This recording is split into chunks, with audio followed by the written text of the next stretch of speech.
So we've gone over the basic daily checks for forklift trucks fitted with masts on. This obviously is a powered pallet truck. So again, it's a powered piece of equipment, still requires a daily check.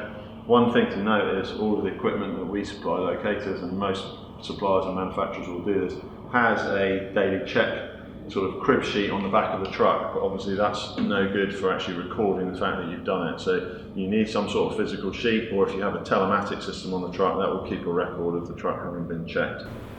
Okay, like you do on a rider-seated forklift truck, you should check the controls are working properly. So on this machine, we've got lower, sorry it's a little bit loud, horn, check the horn, check the drives working in each direction, the tiller arm's okay, and also, quite importantly, all pedestrian equipment that has a tiller arm on it will have what we call like a bump button, basically, to stop you getting crushed.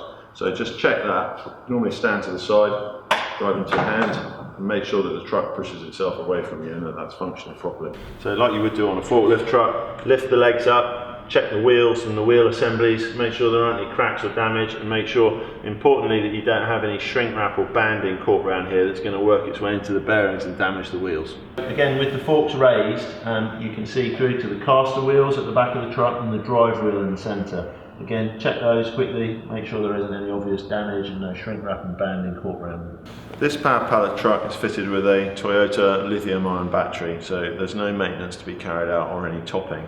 These batteries are designed to be opportunity charged, so you treat them in exactly the opposite way that you would to a lead acid battery.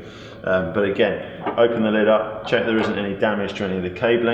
This truck's built-in charger, so it plugs straight into a 3-pin plug on the wall. If you see any physical damage or anything like that, then call your service provider. Okay, so finally, as you would do with a forklift truck, just check around the outside of the truck and the chassis, make sure there isn't any damage.